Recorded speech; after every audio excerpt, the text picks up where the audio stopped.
নমস্কাৰ সকলোলৈকে স্বাগতম জনাই আৰম্ভ কৰিবলৈ লৈছোঁ আজিৰ ভিডিঅ'। আজি আমি আলোচনা কৰিম ইংৰাজী ব্যাকৰণৰ এটা অতি গুৰুত্বপূৰ্ণ বিষয়, সেইটো হৈছে ভইচ। আৰু আপোনালোকৰ মাজলৈ এই ভিডিঅ'টো মই লৈ আহিছোঁ পৱন কুমাৰ উপাধ্যায়। আপোনালোকে নিশ্চয় জানে ভইচ প্ৰধানকৈ দুবিধ, এক্টিভ ভইচ আৰু পেছিভ ভইচ। ইংৰাজীৰ লগতে অসমীয়াকো সাঙুৰি বিভিন্ন ভাৰতীয় ভাষাত ভইচৰ ব্যৱহাৰ হয়। ভাৰতীয় ভাষাসমূহত ভইচক বাচ্য বুলি কোৱা হয় আৰু এক্টিভ ভইচক কোৱা হয় কৰ্তৃবাচ্য আৰু সেইদৰে পেছিভ ভইচক কোৱা হয় কৰ্মবাচ্য। ইংলিছ গ্ৰামাৰতো ভইচ এক অবিচ্ছিন্ন অংগ। It's an integral part of English grammar. গতিকে এই বিষয়ে আমি আজি অতি প্ৰাৰম্ভিক অৰ্থাৎ বেছিক কথা কিছুমানৰ পৰা আৰম্ভ কৰিম। আৰু যিহেতু আমি এই ভিডিঅ'টো অসমীয়া মাধ্যমৰ ছাত্ৰ ছাত্ৰীসকলৰ প্ৰয়োজনৰ ওপৰত লক্ষ্য ৰাখি প্ৰস্তুত কৰিছোঁ, সেইবাবে ইয়াত অসমীয়া মাধ্যমতে বুজাবলৈ চেষ্টা কৰা হৈছে। প্ৰথমতে আমি জানি ল'ম এক্টিভ ভইচ। এক্টিভ ভইচ হ'ল সেই ধৰণৰ বাক্য য'ত নেকি ছাবজেক্ট অৰ্থাৎ কৰ্তা, বা তাক আমি বেলেগ ধৰণে ক'ব পাৰোঁ ডুৱাৰ অফ দ্য একশ্যন, কোনো এটা কাম কৰা যিগৰাকী ব্যক্তি বা এক্টৰ অথবা কৰ্তাৰ ওপৰত য'ত প্ৰাধান্য দিয়া হয় সেই ধৰণৰ বাক্যক কোৱা হয় এক্টিভ ভইচ। তাৰ বিপৰীত ক্ৰমে পেছিভ ভইচ হৈছে সেই তেনেকুৱা ধৰণৰ বাক্য য'ত নেকি ডুৱাৰ অফ দ্য একশ্যন অৰ্থাৎ কৰ্তা যিটো তাক বেছি গুৰুত্ব দিয়া নহয় আৰু গুৰুত্ব দিয়া হয় যিটো কাৰ্য সম্পাদন হৈছে তাৰ ওপৰত। Means the action itself is more important than the doer of the action. অৰ্থাৎ কোনো এটা কামটো কোনে কৰিছে তাৰ ওপৰত গুৰুত্ব নিদি কামটো কৰা হৈছে নে নাই তাৰ ওপৰত যদি বেছি গুৰুত্ব দিয়া হয়, সেই তেনেকুৱা ধৰণৰ বাক্যক আমি কওঁ পেছিভ ভইচ। অসমীয়াতে যদি উদাহৰণ দিওঁ, ৰমেনে কামটো কৰিলে, ইয়াত আমি কোনে কামটো কৰিলে? ৰমেনে। গতিকে সেই ৰমেনৰ ওপৰত আমি গুৰুত্ব দিছোঁ, ৰমেনৰ কথাটো আমি তাত প্ৰকাশ কৰিছোঁ, গতিকে সেইটো হ'ল এক্টিভ ভইচ। কিন্তু আমি কোনে কামটো কৰিছে তাক বেছি গুৰুত্ব নিদি কামটো কৰা হৈছে নে নাই তাক যদি গুৰুত্ব দিবলৈ যাওঁ, তেতিয়াহ'লে কি হ'ব? কামটো কৰা হৈ গ'ল, আমি সেইধৰণে ক'ব পাৰোঁ, বা ৰমেনৰ দ্বাৰা কামটো কৰা হৈ গ'ল। ৰমেনৰ দ্বাৰা কামটো কৰা হ'ল বুলি নকৈ আমি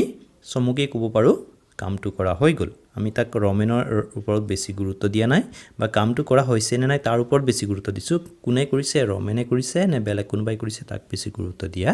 নাই। এইখিনিতে মন কৰিব লাগিব যে পেছিভ ভইচত সদায় কি হয়? ভাৰ্বৰ পাষ্ট পাৰ্টিচিপল ফৰ্মহে ব্যৱহাৰ হয়। মই ছাত্ৰ ছাত্ৰীসকলক আকৌ এবাৰ এই কথাটো মনত ৰাখিবলৈ অনুৰোধ জনাম যে পেছিভ ভইচ যেতিয়াই হয়, যিকোনো ধৰণৰ পেছিভ ভইচতেই তাত যিটো ভাৰ্ব থাকিব, মেইন যিটো verb, that should be always in past participle form. Past participle মানে ভাৰ্বৰ যিটো থাৰ্ড ফৰ্মটো, যেনে গ' ভাৰ্বৰ পাষ্ট ফৰ্ম হ'ব ৱেণ্ট আৰু পাষ্ট পাৰ্টিচিপল ফৰ্ম হ'ব গান। গ' ৱেণ্ট গান, গতিকে সেই গান যিটো সেইটো হ'ল পাষ্ট পাৰ্টিচিপল। আৰু তোমালোকে মনত ৰাখিবা যে পেছিভ ভইচত সদায় পাষ্ট পাৰ্টিচিপল ফৰ্মেই হয়। কিন্তু ভইচৰ বিষয়ে জানিবৰ কাৰণে আমাক কিছুমান আগতীয়া জ্ঞানৰ প্ৰয়োজন হয়। যে এনেকুৱা নহয় যে আমি প্ৰাথমিক পৰ্যায়ৰ নেওতা মুখস্থ নকৰাকৈ বা 1-2 নজনাকৈ আমি ক্লাছ 9-10 অংক কৰিব পাৰিম, সেইটোতো নহয়। গতিকে ৰিকুৱায়াৰ্ড প্ৰায়ৰ নলেজ অৰ্থাৎ ভইচ চেঞ্জৰ বিষয়ে ভালদৰে জানিবৰ কাৰণে বা শিকিবৰ কাৰণে আমাক কিছু প্ৰাথমিক জ্ঞানৰ দৰকাৰ। সেইখিনি হ'ল কি? 1 নম্বৰত আমি জানিব লাগিব টেন্সৰ বিষয়ে। টেন্সৰ জ্ঞান আমাৰ থাকিব লাগিব। টেন্স কেই প্ৰকাৰ, কি কেনেকুৱা ধৰণৰ বাক্য গঠন হয় সেইখিনি আমি জানিব লাগিব। নেক্সট জানিব লাগিব অক্সিলেৰী ভাৰ্বছৰ বিষয়ে। অক্সিলেৰী ভাৰ্বছ কোনকেইটা হয় ইংৰাজী ভাষাত, সেইখিনি আমি জানিব লাগিব। And we also' have to know' subject, verb and object. হয়তো বহুত ছাত্ৰ ছাত্ৰীয়ে এই গোটেইখিনি কথা জানেই, গতিকে তেওঁলোকৰ কাৰণে ইমান বেছি কঠিন নহ'ব। কিন্তু হ'লেও যিহেতু আমি সকলো ধৰণৰ ছাত্ৰ ছাত্ৰীকেই ইয়াত সাঙুৰি ল'বলৈ চেষ্টা কৰিছোঁ, সেইকাৰণে যিসকল ছাত্ৰ ছাত্ৰী হয়তো এইকেইটা দিশত অকণ পিছ পৰি আছে, তেওঁলোকৰো যাতে অকণমান সুবিধা হয় তাৰ কাৰণে আমি এই প্ৰাথমিক যিটো জ্ঞান তাৰ বিষয়ে আমি চমুকৈ আভাস এটা দি তাৰপিছতহে আমি ভইচ চেঞ্জৰ মেইন পৰিসৰৰ ভিতৰত সোমাবলৈ চেষ্টা কৰিম। সেইধৰণে কৰিলে নিশ্চয় সকলো ছাত্ৰ ছাত্ৰীৰ লাভ হ'ব।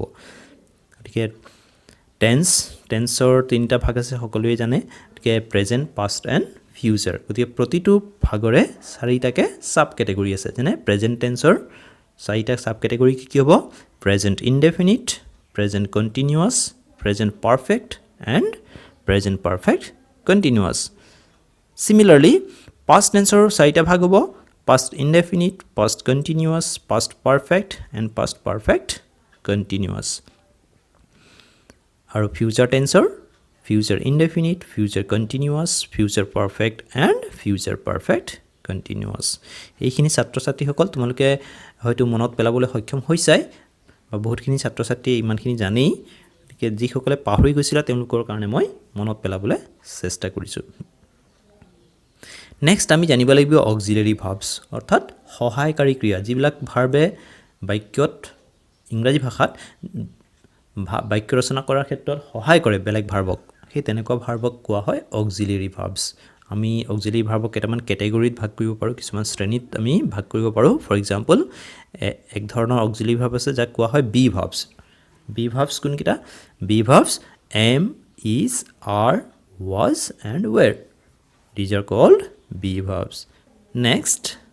do verbs do did and does next ahibo have verbs have has had এই তিনিটা যেটো ক্যাটেগৰি দেখুৱা হল সেই তিনিটা কোৱা হয় primary auxiliaries ইয়াৰ উপৰঞ্চি there are some more verbs there are some more auxiliary verbs that can be categorized as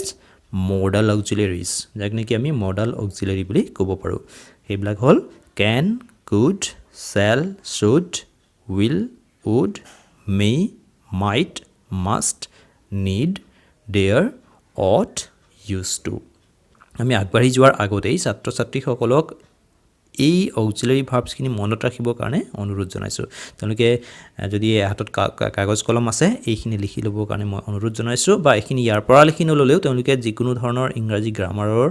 কিতাপত এইখিনি পাবই গতিকে সেইখিনি তাৰ পৰা চাই হ'লেও তেওঁলোকে যাতে মনত ৰাখিবৰ কাৰণে চেষ্টা কৰে সেইখিনি জানি ল'লে কি হয় আমাৰ পৰৱৰ্তী পৰ্যায়ত গ্ৰামাৰৰ যিকোনো কথা শিকোতেই অক্সিলাৰি ভাৰ্বৰ কথা আহে সেইখিনি আমি যদি মনত থাকে তেতিয়াহলে আমাৰ পিছৰ পৰ্যায়ৰ কোনো ধৰণৰ অসুবিধা সন্মুখীন হ'ব লগা নহয় নেক্সট জানিব লাগিব আমি সাবজেক্ট মই আগতে কৈছিলো সাবজেক্ট ভাৰ্ব আৰু অবজেক্টৰ বিষয়ে আমি ভালদৰে জানিব লাগিব so basically what is a subject hall one who performs an action মই আগতে কৈছো যিয়ে নেকি কোনো এটা কাম সম্পাদন কৰে সেই সম্পাদন কৰোতা যিগৰাকী ব্যক্তি তাক কোৱা হয় subject okay doer of the action আমি তাক এই ধৰণেও ক'ব পাৰোঁ subject may be a noun may be a pronoun or a noun phrase subject এটা noun হ'ব পাৰে pronoun হ'ব পাৰে অৰ্থাৎ noun মানে হ'ল বিশেষ্য পদ হ'ব পাৰে কোনোবা এটা বস্তুৰ মানুহৰ নাম হ'ব পাৰে জন্তুৰ নাম হ'ব পাৰে pronoun হ'ব পাৰে সৰ্বনাম পদ or a noun phrase অৰ্থাৎ এটা শব্দ নহয় কেইবাটা শব্দৰ সমষ্টিও হ'ব পাৰে মই সমুকে বুজাবলৈ চেষ্টা কৰিছো যেটো নাউনৰ ঠাইত বহিব পাৰে তাক কোৱা হয় noun phrase for example Sima came here ইয়াত যেটো Sima মই হাইলাইট কৰি দিছো বুজি পাবৰ কাৰণে ৰঙাকৈ so Sima is a noun গতিকে Sima came here Sima ইয়ালৈ আহিছিল গতিকে ইয়াত Sima is a noun rather it is a proper noun না সো Sima হৈছে ইয়াত subject She opened the gate ইয়াত আমি সেই প্ৰথম বাক্য থকা সীমা শব্দটোৰ ঠাইত she শব্দ ব্যৱহাৰ কৰিছো অৰ্থাৎ তাই গেটখন খুলিছিল অৰ্থাৎ she is a pronoun মানে নাউনৰ ঠাইত যি বহে মানে বিশেষ্য পদৰ সলনি যি বহে সেয়া হৈছে সৰ্বনাম গতিকে নাউনৰ ঠাইত যিটো বহে সেইটো হ'ল pronoun গতিকে she opened the gate গতিকে she is the subject প্ৰথম বাক্যটোত আছিল noun as a subject second বাক্যত আছে pronoun as a subject next her ailing mother was sleeping তাইৰ ৰুগ্ন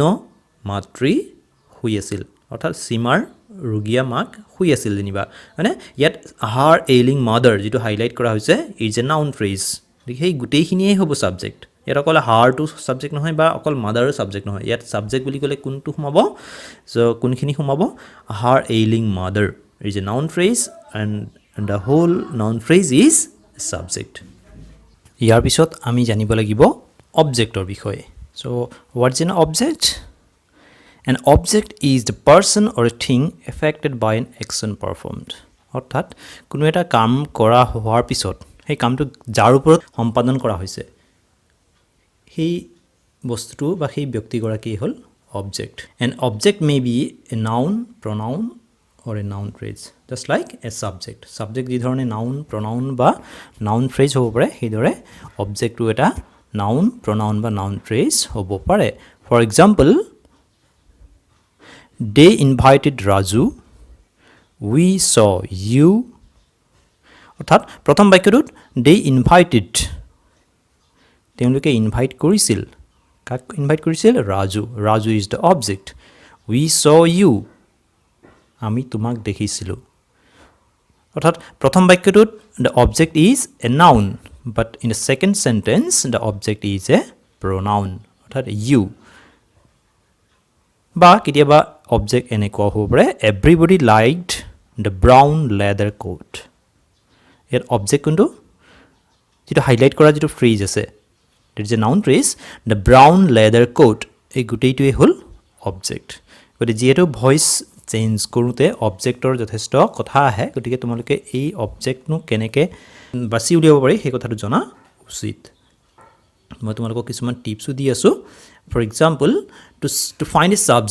ছাবজেক্ট কোন হয় সেইটো জানিবৰ কাৰণে প্ৰশ্ন এটা সুধিব লাগিব হু বুলি অৰ্থাৎ কোনে অ'কে কোনে বুলি প্ৰশ্ন কৰিলে যিটো উত্তৰ ওলায় সেইটোৱে হ'ল subject for example Mina broke a glass মিনাই গ্লাছ ভাঙিছিল okay Mina broke a glass তো ইয়াত কোনে ভাঙিছিল who that is Mina so' Mina is the subject তোমালোকে বহীত লিখি ল'ব পাৰা ছাত্ৰ ছাত্ৰীসকল যে হু বুলি প্ৰশ্ন কৰোঁতে যিটো উত্তৰ ওলায় সেইটোৱে হ'ল ছাবজেক্ট বা the old man with a bald head was playing chess the old man with a bald head মানে হ'ল মানে তপা মূৰেৰে সৈতে সেই মানুহজন the old man with a bald head was playing chess ইয়াত হু ৱাজ প্লেয়িং চেছ ইয়াৰ আনচাৰটো হ'ব the old man with a bald head the whole phrase itself is a subject হ'ল ঠিক সেইদৰে to find an object ask what or hmm the অবজেক্টটো কোন সেইটো বাছি উলিয়াবৰ কাৰণে হোৱাট অৰ্থাৎ কি অথবা হুম বা কাক সেই দুটা প্ৰশ্ন কৰিলে যিটো উত্তৰ ওলায় হ'লে সেইটোৱে হ'ব object for example he found a pen ইয়াত হি ফাউণ্ড তেওঁ পাইছিল হোৱাট কি পাইছিল উত্তৰটো হ'ব এ পেন গতিকে সেই এ পেনটোৱে হ'ল অবজেক্ট সেইদৰে দে বট এ বিউটিফুল হোৱাইট কাৰ তেওঁলোকে কিনিছিল কি কিনিছিল হোৱাট এ বিউটিফুল হোৱাইট কাৰ সেই এ বিউটিফুল হোৱাইট কাৰ সেই গোটেই ফ্ৰেজটোৱে হৈছে অবজেক্ট ৰাম কিল ৰামে ৰাৱণক মাৰিছিল ৰাম কিল হুম ডিড একচুৱেল বাক্যটো হ'ব হুম ডিড ৰাম কিল তেনেকুৱা হ'ব হ'লেও চমুকে তুমি যদি প্ৰশ্ন কৰা চ' হুম তাৰ উত্তৰটো হ'ব ৰাৱণ গতিকে ৰাৱণ ইজ দ্য অবজেক্ট হিয়াৰ চ' বুজি পাইছা নিশ্চয় ইমান বেছি কঠিন নহয় হু বুলি প্ৰশ্ন কৰিলে কোনে বুলি প্ৰশ্ন কৰিলে যিটো উত্তৰ ওলাব সেইটোৱে হ'ল ছাবজেক্ট কাক বুলি প্ৰশ্ন কৰিলে যিটো উত্তৰ ওলায় সেইটোৱে হ'ল object so' very simple now we also' have to know' about the verbs and their different forms okay গতিকে পাইছে ভাৰ্বৰ বিভিন্ন ফৰ্ম আছে ফৰ এক্সাম্পল প্ৰেজেণ্ট ফৰ্ম যেনে এক্সাম্পল দি আছে গ' ছিং প্লে ৰান এইবিলাক হয়নে নেক্সট পাষ্ট গ'ৰ পাষ্ট কি হ'ব ৱেণ্ট ছিং হ'লে sang হ'ব play played run ran etc. You'll find this kind of list in every grammar book. Then past participle form, this is very very important in voice tense. So সবেই এই past participle form জানিবই লাগিব okay আৰু প্ৰতিটো ভাৰ্বৰে past participle form জনাটো উচিত তেতিয়াহে আমি voice change কৰিব পাৰিম this is the most important part okay past participle go went তাৰ past participle হ'ব gone sing sang sung play played played run ran run কিছুমান ভাৰ্বৰ past form আৰু past participle form দেখাত প্ৰায় একেই for example play played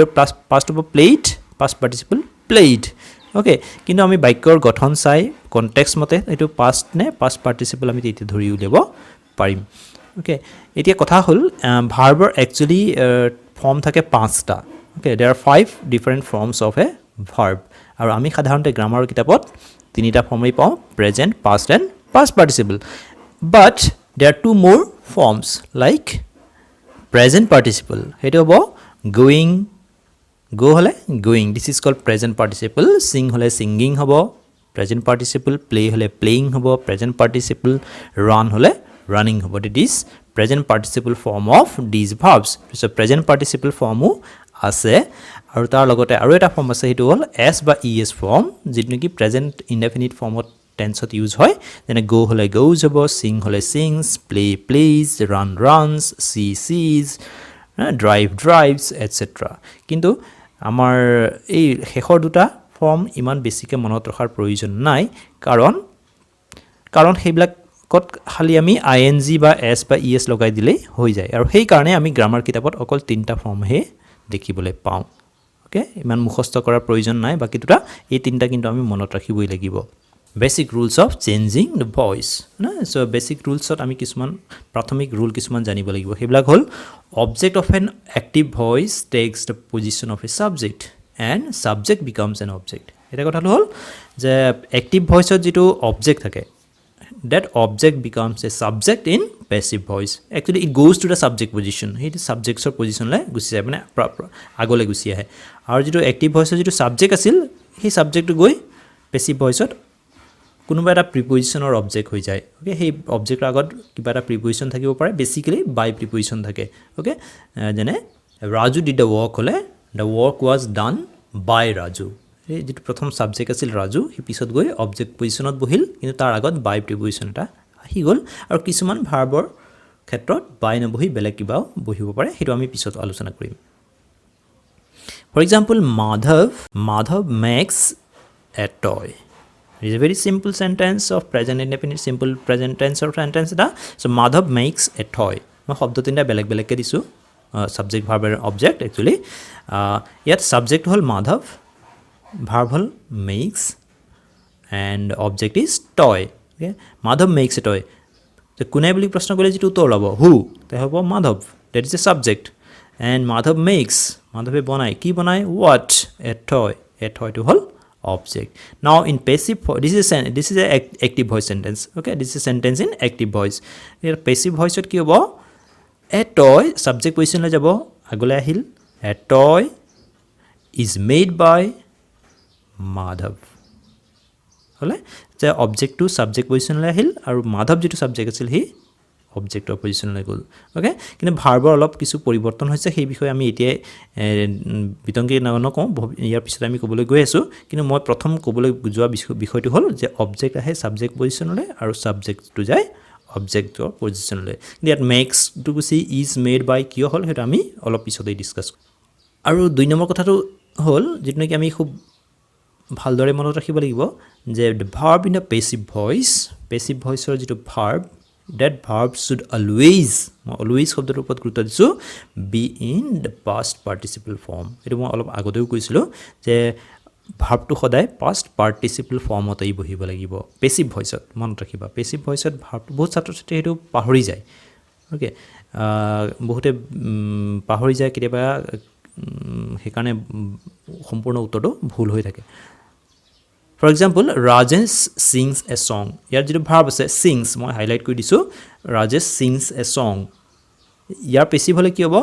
A song is sung by Rajesh. Moi akol verb je ki dhorone poriborton hoy hetu dekhobole goi asu yar. Okay, sings to gusi sing jitu verb tar past participle hobo sing, sang, sung. Okay, Rajesh sings a song. A song is sung by Rajesh. Okay, sings gusi sung hol past participle. We are playing football. That playing thakileu যেটো verb playing যেটো present participle মানে present participle যেটো playing আছে হে playing টু গুছি গব play ভাৰ্বৰ পাস্ট পাৰ্টিসিপল হ'ব প্লে প্লেড তে হে শেষৰ প্লেড টু আহিব হ'ব volleyball is being played by you okay তোমালকে বাকি শব্দলে মন নকৰিলে হল মই যেটো শব্দ হাইলাইট কৰিছো তাক মন কৰা ওকে সো ভাৰ্বটো কি ধৰণে পৰিৱৰ্তন হৈছে যে পেসিভ ভয়েসত সদায় পাস্ট পাৰ্টিসিপল ফৰ্মেই ব্যৱহাৰ হৈ আছে next Nirmal wrote a book. A wrote hol past tense. A passive voice hobo ki a book was written. Write, wrote written past participle অৰ্থাৎ ভাৰ্বটো এক্টিভ ভইচত যিটো ফৰ্মতেই নাথাকক কিয় পেছিভ ভইচত সদায় পাষ্ট পাৰ্টিচিপলেই হ'ব ইয়াত চোৱা সিংছ আছিল সিংছ প্লেইং ৰোড গোটেইবিলাক গুচি পাষ্ট পাৰ্টিচিপল ফৰ্মত বহিছে then Radhika will bring the map the bring শব্দটো উইল ব্ৰিং এটা ভৱিষ্যত কালত ব্যৱহাৰ কৰা হৈ আছে হলেও কি হ'ব the map will be brought by Radhika okay so bring brought Tanmoy can solve the problem. Solve our past participle ki hobo? Solved. The answer hobo? The problem can be solved by Tanmoy. Okay, moi ei chart to ei karone disu je tomaloke mon koribo para jate je jikono verb active voice ot jikono formot thakileo passive voice ot hodai past participle form ei hobo jeneke sings sang hol playing played hol wrote written hol bring brought hol solved hol এই কথাটো কেতিয়াও নাপাহৰিবা in past participle form must be used in passive voice আৰু তাৰ আগে পিছে শব্দবিলাকৰ form কি ধৰণে চেঞ্জ হ'ব যেনেকৈ is sung hall is being played hall was written হল হেতু কিয় হল হেতু টেন্সৰ ওপৰত ভিত্তি কৰি হয় হেতু আমি পৰৱৰ্তী পৰ্যায়ত ডিসকাস কৰিম কিন্তু বেসিক পইণ্ট যেটো প্ৰথমেই জানিব লাগিব হেতু মই এতিয়া দেখুৱাই দিছো হেতু হল প্ৰেজেন্ট ফৰ্মত থকা হওক বা পাষ্ট ফৰ্মত হওক বা বেলেগ যিকোনো ফৰ্মত হওক ভাৰ্বটো active ভইচত that verb should be in past participle আৰু সেই কাৰণে ভাৰ্বৰ ফৰ্ম যে মই জানিব লাগে বুলি কৈছিলো সেই কাৰণে now we'll go to the main point অৰ্থাৎ আমি এতিয়া ভয়েস চেঞ্জ কেনেকৈ কৰিব লাগে তালে যাম ইতিমধ্যে আমি ডিসকাস কৰিলো ভয়েস চেঞ্জ কৰোতে কি কি কথা মনত ৰাখিব লাগিব সেইখিনি আমি ডিসকাস কৰিলো কিন্তু এতিয়া আমি কেনেকৈ কৰা হয় হাউ সেই কথালৈ যাম সো প্ৰথমতে আমি এই গুটি কথাখিনি কিছুমান ক্যাটাগৰীত ভাগ কৰি দিছো যেনে tense wise for example indefinite টেন্সৰ আমি প্ৰথমতে ভয়েস চেঞ্জ শিকিলম তাৰ পিছত আমি কন্টিনিউয়াস টেন্সত ভয়েস চেঞ্জ শিকিম ওকে তেনে ধৰণে যেহেতু এটা বহুত দীঘল বিষয় গতিকে একেটা ভিডিওত গোটেইখিনি আমি কৰিব নোৱাৰো গতিকে সেইখিনি আমি ক্যাটাগৰী ওয়াইজ বেলেগ বেলেগ ভিডিওত ভাগ কৰি দিছো আৰু প্ৰথমতে আমাৰ আজিৰ ভিডিওটোত আমি ইনডেফিনিট টেন্স প্ৰেজেন্ট ইনডেফিনিট অথবা past indefinite tenseৰ ভয়েস চেঞ্জ আমি কেনেকৈ কৰিব লাগিব হেতু আমি ডিসকাস কৰিম ফিউচাৰ ইনডেফিনিট টু অলপ বেলেগ ধৰণৰ হ'ব হেকাৰণে হেতু আমি পিছৰ ভিডিওলৈ থৈ দিছো so now will start our main part of the video first look at a sentence construction of indefinite tense indefinite tense ৰ বাক্য গঠন কেনেকৈ হয় হেতু তোমালোকে জানিব লাগিব হয়তো বহুতে জানাই বহুতৰ মনত আছেই আৰু বহুতে হয়তো আগতে শিকিছিলা হয়তো এতিয়া পাহৰি গৈছা গতিকে সেই কাৰণে যেহেতু আমি সকলো কথা আতি গুৰি মাৰি ডিসকাস কৰিবলৈ গৈছো সেই কাৰণে ইয়াত প্ৰতিটো বিষয়েই মই ইয়াত সাঙুৰি ল'বলৈ চেষ্টা কৰিছো যাতে যিসকল ছাত্ৰ-ছাত্ৰী পাহৰি গৈছে বা জনাই নাছিল তেওঁলোকেও যাতে ইয়াৰ পৰা উপকৃত হয় আমি জানিব লাগিব ইনডেফিনিট টেন্সৰ বাক্যৰ গঠন কেনেকুৱা হয় হেতু গঠন হ'ব তাত থাকিব সাবজেক্ট এটা থাকিব ইনো সাবজেক্ট কি হয় তোমালোকে জানাই বাক্যৰ কৰ্তাজনেই হল সাবজেক্ট তাৰ লগত থাকিব ভাৰ্ব এটা থাকিব ভাৰ্ব মানে হল কি ক্ৰিয়া দেন তাৰ পিছত থাকিব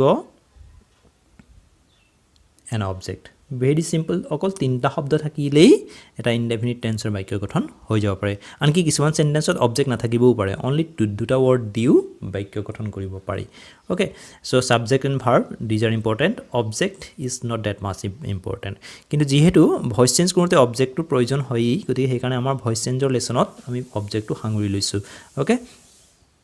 সো প্ৰথমতে আমি শিকিম প্ৰেজেন্ট ইনডেফিনিট অৰ কিছুমানে ইয়াত কয় সিম্পল প্ৰেজেন্ট বাক্য গঠন কেনেকুৱা হয় হেতু আমি জানিবলৈ ল'ব লাগিব সিঙ্গুলাৰ নাম্বাৰ থাকিব সিঙ্গুলাৰ নাম্বাৰ হল একবচন আৰু প্লুৰাল নাম্বাৰ হল বহুবচন আমি জানিব লাগিব পাৰসন ফাৰ্স্ট পাৰসন আই অৰ্থাৎ সিঙ্গুলাৰ নাম্বাৰ সেকেন্ড পাৰসন আৰু ইয়াৰ প্লুৰাল নাম্বাৰ হ'ব উই অৰ্থাৎ যিয়ে কথা কয় হি হল ফাৰ্স্ট পাৰসন আই মই আৰু এটো একবচন মই অকলে আছো মোৰ লগত আৰু যদি মানুহ থাকে তেতিয়ালে কি হ'ব মই বুলি নকওঁ this is বহুবচন in Assamese no so plural number so it will be we অর্থাৎ আমি okay these two are first person then second person কি হ'ব যাৰ লগত কথা পতা হয় সেইজনে হল second person অৰ্থাৎ you তুমি okay একবচন হলে তুমি হ'ব আৰু বহুবচন হলে তোমালোক কিন্তু অসমীয়াত তুমি ঠাইত তয়ো হ'ব পাৰে তহত হ'ব পাৰে বহুবচনত বা আপুনি হ'ব পাৰে আপোনালোক হ'ব পাৰে বহুবচনত কিন্তু ইংৰাজীত অকল এটাই very simple okay next third person hall he she it ইয়াৰ উপৰিঞ্চি বেলেগ যিকোনো নাউন প্ৰনাউন হ'ব পাৰে যেনে ৰাম হৰি যদু মধু এই গোটেইবিলাক একবচন অকলে থাকিলে these are third person আৰু ওপৰৰ পৰা চাবলৈ গ'লে singular number তৃতীয় পুৰুষ একবচন আৰু বহুবচন হলে কি হ'ব they সিহঁত ওকে সো এতিয়া এই সাবজেক্ট খিনি আমি মেনশন কৰিলো ইয়াত ওকে সাবজেক্টৰ পিছত আমি যদি এটা ভার্ব লওঁ তেলে কি হ'ব suppose verb and object okay so সাবজেক্টটো লৈ ললো তেলে কি হ'ব ভার্ব এটা দিলো I do the work মই কামটো কৰো হলে this is an example of a sentence of present indefinite tense I do the work ইয়াত subject hall I verb hall do and object হ'ব the work okay I do মই কৰো কি কৰো তাৰ উত্তৰটো হল অবজেক্ট মই আগতে কৈছো মই কৰো কি কৰো the work কামটো কৰো okay that is the object I subject do verb the work object next we do the work same একই হ'ব আমি কামটো কৰো next you do the work next you do the work তুমি কামটো কৰা তোমালোকে কামটো কৰা next ইয়াত কিন্তু অকমান চেঞ্জ হ'ব he does the work okay she does the work it does the work ram does the work ramen does the work okay so yet verb to jitu asil do tar logot s ba es log lage does then they do the work গতিকে এয়া হল present indefinite বা simple প্ৰেজেন্টত বাক্যৰ গঠন কেনেকুৱা হয় তাৰ example okay ঠিক তেনেকৈ পাষ্ট ইনডেফিনিটৰ কি হ'ব পাষ্ট ইনডেফিনিট হলেও বাক্যৰ গঠন একই হ'ব প্ৰায় একই হ'ব সাবজেক্ট ভাৰ্ব এন্ড অবজেক্ট তেনেকৈ সিঙ্গুলাৰ আৰু প্লুৰেল যদি চাওঁ first person I we second person you third person he she it they এটা খালি ইয়াত কি হ'ব verb should be in past form যেনে I did the work আগত আছিল I do the work এটা past indefinite হলে বা simple past হলে কি হ'ব I did the work we did the work you did the work you did the work he did the work now look at the sentence গোটেই বিলাকতে কি হল ডিডেই হল আৰু present indefinite আছিল he does the work কিন্তু past indefinite hall he did the work অৰ্থাৎ past indefinite tenseত সকলো সাবজেক্টৰ লগত এই verb একই ধৰণেই থাকিব ওকে ইয়াত কোনো ধৰণৰ পৰিৱৰ্তন নহয় this is very simple and there is nothing to worry about ইয়াত চিন্তা কৰাৰ কোনো কাৰণ নাই বাক্যত past tense ভাৰ্বৰ past form টো সাবজেক্টৰ পিছত লগাই দিলে হল I did I went he played they danced okay so she wrote তাত কোনো চিন্তা কৰিব নালাগে সাবজেক্টৰ পিছত ভাৰ্ব লগাই দিয়া খালি past ফৰ্মত লগাব লাগিব go থাকিলে went হ'ব লাগিব okay he গৈছিল কি হ'ব he went like that okay আৰু সৰ্বপ্ৰথমে ভয়েস চেঞ্জ কৰাৰ আগতে আমি এই কথাখিনি চাব লাগিব check the following thing tense of the verb whether it is in past or in present okay for example look at this sentence we sing the song in the morning আমি tense to লক্ষ্য কৰিব লাগিব শব্দটো verb টোৰ tense sing verb this is in present tense we sang the song in the morning this is past tense okay আমি প্ৰথমতে note কৰিব লাগিব you have to note for the first time you have to check whether the verb of the sentence is in present form or in past form okay that is your number one job okay next you have to check the number of the object এই কথাটোক লৈ বহুতৰ খুজা লাগে বহুত ছাত্ৰ ছাত্ৰী এই কামটো নকৰে okay object to singular নে plural whether it is singular or it is plural okay এইটো একবচনত আছে নে বহুবচনত আছে for example look at the sentence Tommy found a book okay Tommy কিতাপ এখন বিচাৰি পাইছিল okay so object hall a book ইয়াৰ নাম্বাৰটো কি the number is singular ইয়াৰ বচন একবচন okay তাকে নহয় যদি সেন্টেন্সটো থাকিলে তেন Tommy found two books এতিয়া ইয়াৰ নাম্বাৰ হল প্লুৰাল অৰ্থাৎ বহুবচন এতিয়া কি হয় এই নাম্বাৰ আৰু টেন্স ইয়াক লৈ পেসিভ ভয়েসৰ বাক্যৰ গঠন বেলেগ বেলেগ হয় ওকে ডিপেন্ডিং আপন the tense of the verb and the number of the object the construction of a passive sentence differs from sentence to sentence বাক্যৰ ইটো বাক্যৰ পৰা ইটো বাক্যত গঠন বেলেগ বেলেগ হয় আৰু সেই অনুসৰিয়ে পেসিভ ভয়েসত ইনডেফিনিট টেন্সৰ মই কথা কৈ আছোঁ ইনডেফিনিট টেন্সৰ যেতিয়া ভয়েস চেঞ্জ কৰিব লগা হয় প্ৰেজেন্ট ইনডেফিনিট বা পাষ্ট ইনডেফিনিট या পেসিভ ভয়েসত কি হয় সাবজেক্টৰ পিছত অথবা বি ভাৰ্ব এটা আহে okay that be verb should be according to the tense and number of the object okay এতিয়া বি ভাৰ্বছ কি কি আছিল আকৌ মনত পেলাই লোৱা বি ভাৰ্ব আছিল am is are was were হয়নে there are 5 be verbs okay these 5 be verbs will be used in passive form of a sentence belonging to present indefinite or past indefinite okay the be verbs or ami category wise মই ভাগ কৰি দেখাইছো so singular হলে কি হ'ব am is was বহিব plural হ'ব হলে are বা were কিন্তু am is কত বহে প্ৰেজেন্টত বহিব আৰু প্ৰেজেন্ট টেন্সত are বহিব পাৰে plural হলে past হলে was আৰু were বহিব okay এটো তোমালকে জানাই মই বেছি ইয়াৰ ওপৰত বেছি সময় লব নিবিচাৰো now we'll go to the examples and exercise okay আমি কিছুমান এক্সাম্পল আৰু এক্সাৰসাইজ কৰো আমি কিছুমান এক্সাৰসাইজ কৰো Hatiya so Jatin eats a mango মনত তোমালোকক কি কথা মন কৰিবলৈ কৈছিলো মানে মন কৰিবা ইয়াৰ ভাৰ্বটো কোন টেন্সত আছে এণ্ড অবজেক্টটো কোনটো নাম্বাৰত আছে so ইয়াত মই দেখুৱাই দিছো eats that is present tense a mango singular number here verb to ase present ot object to ase singular number ot your answer hobo a mango মই আগতে দেখাইছিলো যে object comes to the front object to আগলে আহিল a mango hol is যেটো singular হলে is hobo okay আৰু যেটো present tense ot ase is hol eaten by Jatin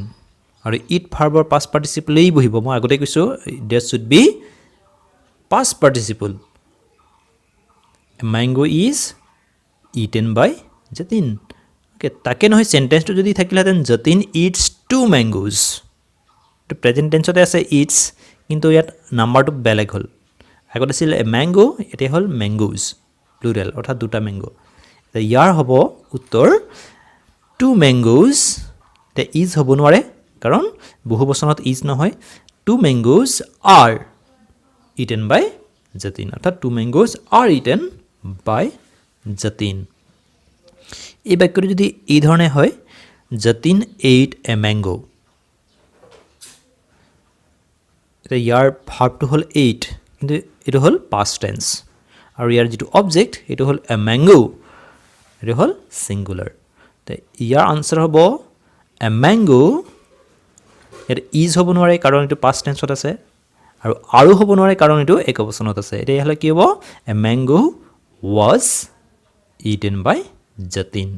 তোমালোকৰ বুজিবৰ সুবিধা হ'বৰ কাৰণে মই কি কৰিছো একেটা বাক্যকে বেলেগ বেলেগ ধৰণে লিখি আছো যাতে বুজি পোৱাত সুবিধা হয় নেক্সট Jatin ate 2 mangoes ইয়াত verb is ate past or mangoes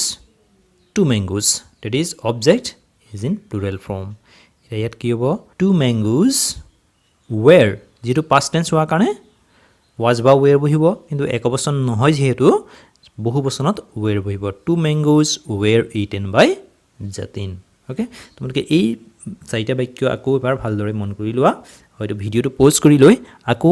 ভালদৰে বাক্যকেইটাৰ গঠন কি ধৰণে বেলেগ বেলেগ হৈছে প্ৰতিটো ক্ষেত্ৰতে এটো এবাৰ নোট কৰি লোৱা পাৰিলে বহিত টুকি লবও পাৰা so it's up to you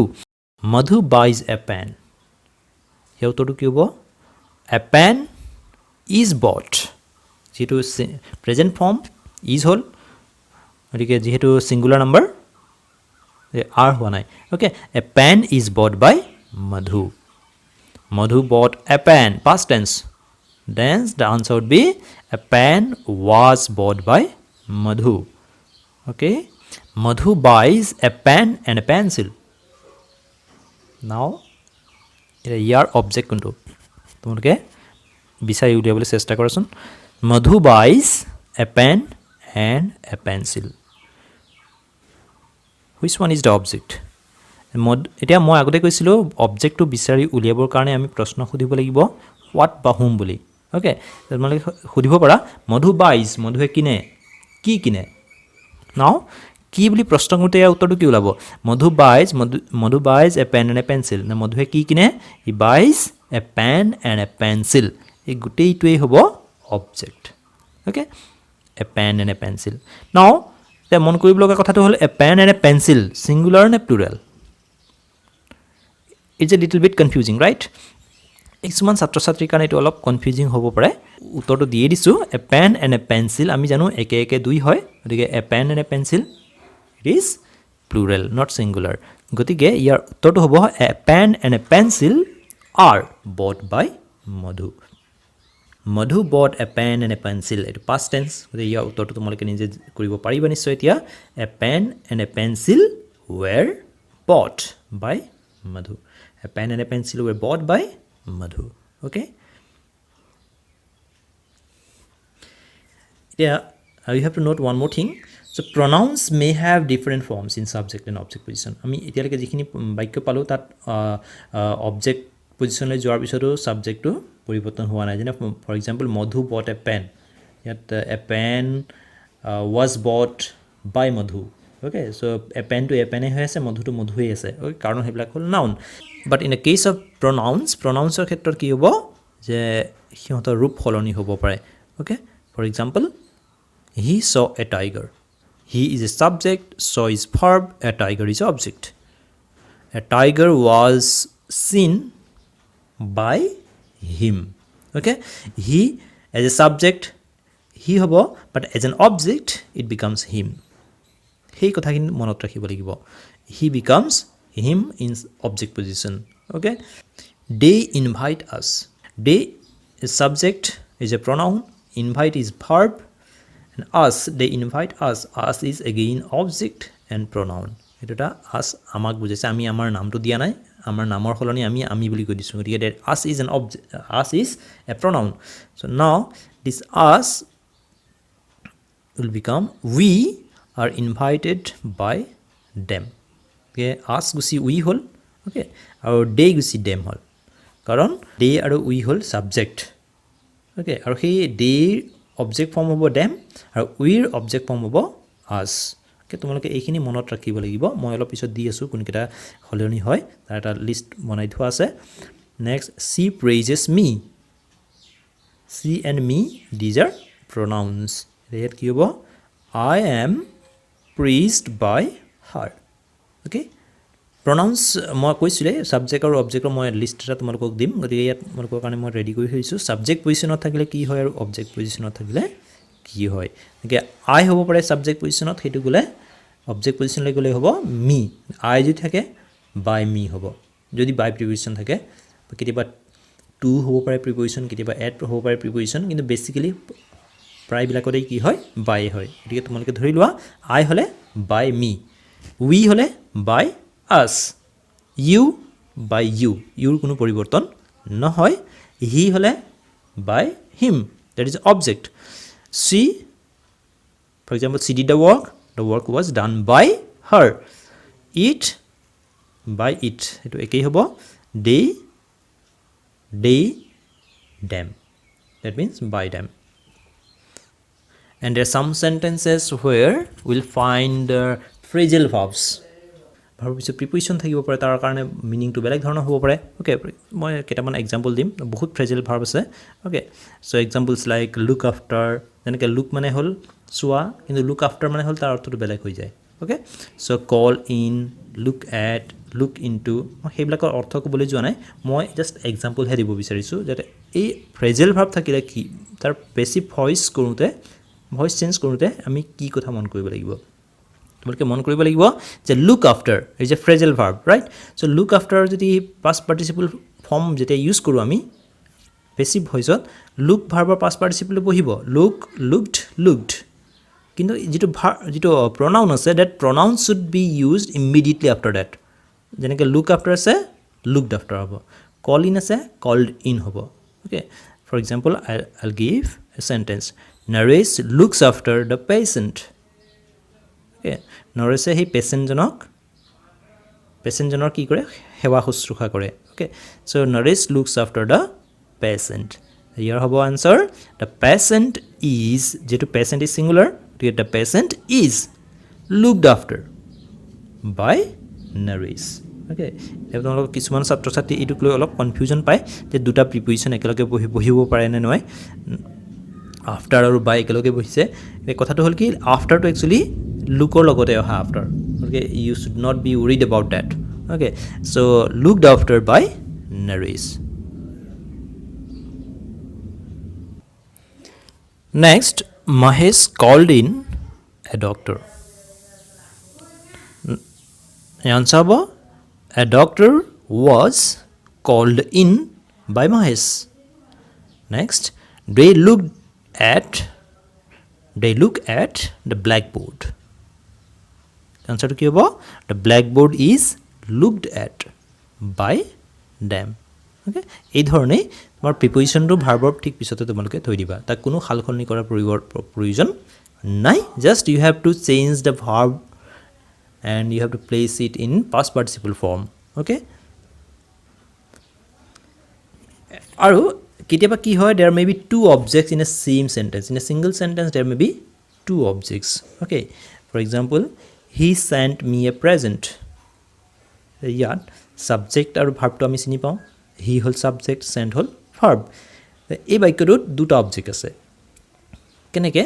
he scent তেওঁ পঠিয়াইছিল মই আগতে কৈছিলোঁ অবজেক্ট চিনি পাবৰ কাৰণে you have to ask two questions দুটা প্ৰশ্ন সুধিব লাগিব হোৱাট আৰু হুম হি চেণ্ট সি পঠিয়াইছিল হোৱাট কি পঠিয়াইছিল a present he sent what a present সেইটো হ'ল ডাইৰেক্ট অবজেক্ট এণ্ড আমি সুধিব পাৰোঁ হি চেণ্ট টু হুম কাক পঠিয়াইছিল বা কালৈ পঠিয়াইছিল that is indirect object that is me he sent me a present গতিকে যিহেতু আমি এক্টিভ ভইচৰ বাক্যক পেচিভলৈ নিওঁতে অবজেক্টটো আগলৈ নিব লাগিব আৰু ইয়াত দুটা অবজেক্ট আছে চ' আমি কি কৰিব পাৰোঁ we may take any one of these objects to the front position for example a present সেইটোক যদি আমি আগলৈ লৈ যাওঁ কি হ'ব এ প্ৰেজেণ্ট was যেহেতু সিঙ্গুলাৰ ফৰ্ম আৰু পাষ্ট টেন্স এইটো was আহিব প্লুৰেল হোৱা হ'লে were হ'লহেঁতেন okay so' a present was sent to me by him বা মিটোক যদি আগলৈ নিওঁ তেতিয়াহ'লে হ'ব আই মই আগতে কৈছোঁ যে প্ৰনাউনৰ অবজেক্ট পজিশ্যন আৰু ছাবজেক্ট পজিশ্যনত ৰূপ সলনি হয় গতিকে মিটো কি হ'ব ছাবজেক্ট হ'লে মি নহয় আৰু মিটো ছাবজেক্ট পজিশ্যনত হ'ব আই was sent a present by him okay so তোমালোকে ইমান ভয় কৰিব লগা কথা একো নাই so if you find two objects put any one of the objects in the front position in the position of the subject আৰু এটা কথা মন কৰিব লাগিব যে by preposition যেটো আছে আমাৰ যে by me by him by them by you এনেকৈ আমি ইউজ কৰি আহিছোঁ okay passive voice একেবাৰে শেষত that by preposition is not always used in passive এই প্ৰিপজিশ্যনটো সদায় পেচিভ ফৰ্মত ইউজ নহয় for example I know' the main কিছুমান এনেকুৱা ভাৰ্ব আছে যাৰ লগত নেকি বাই বি ব্যৱহাৰ নহয় অ'কে সেইখিনি তোমালোকে হয়তো পাইছে আগতে বিভিন্ন গ্ৰামাৰ কিতাপত দিয়া থাকেই গতিকে আই ন' দ্য মেন তোমালোকক মই জাষ্ট মনত পেলাবৰ কাৰণে চেষ্টা কৰিছোঁ ইয়াৰ উত্তৰটো হ'ব the man is known to me known by me নহয় আৰু okay so no verb থাকিলে তোমালোকে মনত ৰাখিবাই যে it should be known to in passive similarly the news of the accident shocked us okay so accident ৰ শব্দটো আমাক বৰ কি কৰিলে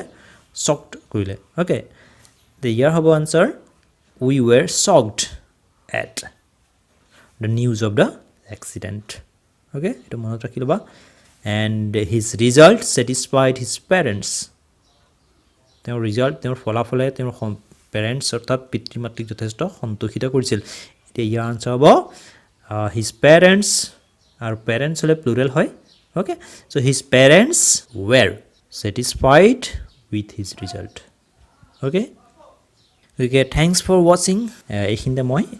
আপোনালোক সকলোকে মোৰ ছাত্ৰ ছাত্ৰীসকলৰ লগতে অভিভাৱকসকলক অনুৰোধ জনাম যাতে আমাৰ এই চেনেলটো তেওঁলোকে লাইক আৰু ছাবস্ক্ৰাইব কৰিবলৈ যাতে নাপাহৰে